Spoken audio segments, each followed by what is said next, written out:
Thank you. Mr. Wiens. Chairman Issa, Ranking Member Cummings, thank you for inviting me. If you pull it just a little closer, that's probably why you're not hearing a little echo. Thanks. Sorry about that. My name is Jake Wiens, and I am an investigator at the Project on Government Oversight, which is also known as POGO.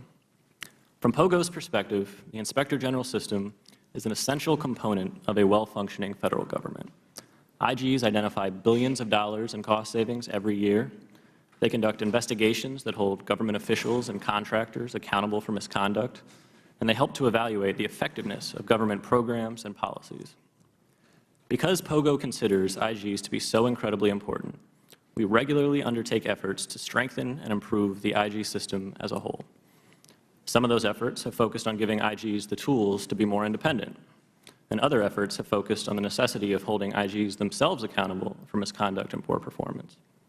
Our most recent effort to strengthen the IG system is a web page that we created called Where Are All the Watchdogs? The web page continually tracks the overall number and length of IG vacancies and whose responsibility it is to fill the positions.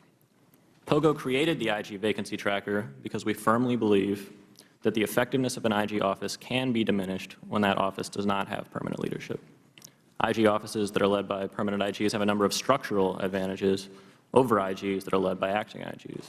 Some of those advantages are unique to the IG context, and others are general management concepts that could apply in basically any organization.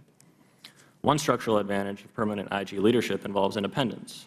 Another advantage of permanent IG leadership involves credibility.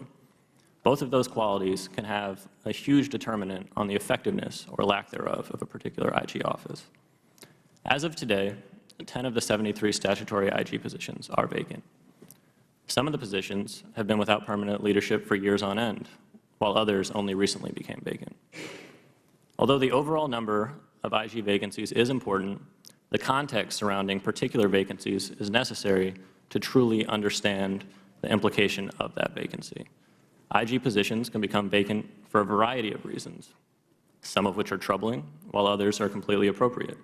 And in some occasions, a vacancy may even be beneficial. Likewise, IG vacancies can continue for extended periods of time for a variety of reasons.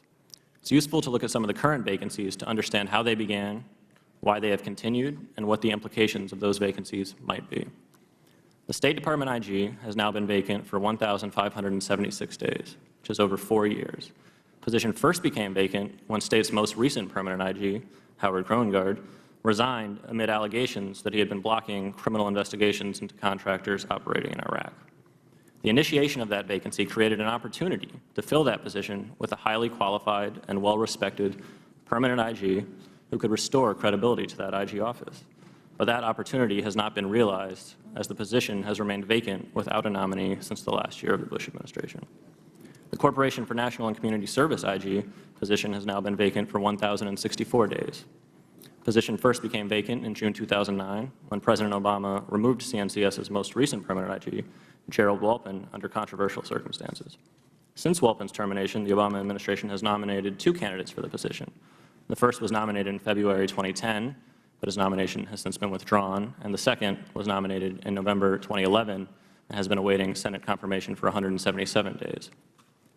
The continued vacancy, regardless of fault, comes at a terrible time for the CNCS IG because their budget was recently cut in half during the FY 2012 appropriations. The Special Inspector General for Afghanistan Reconstruction position has now been vacant for 461 days. The position became vacant after the original cigar, Arnold Fields, resigned his office amid scrutiny from a bipartisan group of senators as well as POGO, who had arrived at the conclusion that he was not qualified for such an important position. But the fact that a replacement has not been appointed by the President, even though it has been more than a year since Fields resigned, also shows that it can be easier to create outside pressure for a removal than for an appointment, even though the impact of not having a permanent cigar is just as bad as having an ineffective cigar. POGO strongly urges both the Obama administration and Congress to make filling all of these vacancies a priority. But we also caution that filling the vacancies quickly should not come at the expense of identifying highly qualified candidates, a process which can take time. Thank you very much for asking POGO for our views on these important issues, and I would be happy to answer any questions.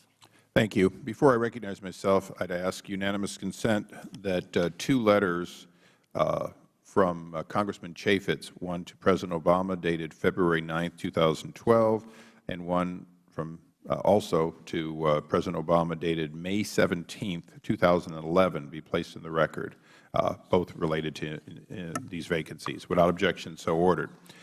Mr. Wiens, Yes. one quick question, not as my own question, but in your opening statement you said that sometimes a vacancy can be good. I'm presuming that what that really meant was sometimes creating a vacancy would be good, but retaining a vacancy is never desirable. Yeah, exactly. It's the initiation of that vacancy is what Good. it meant, because it creates that opportunity. No problem at all. Okay.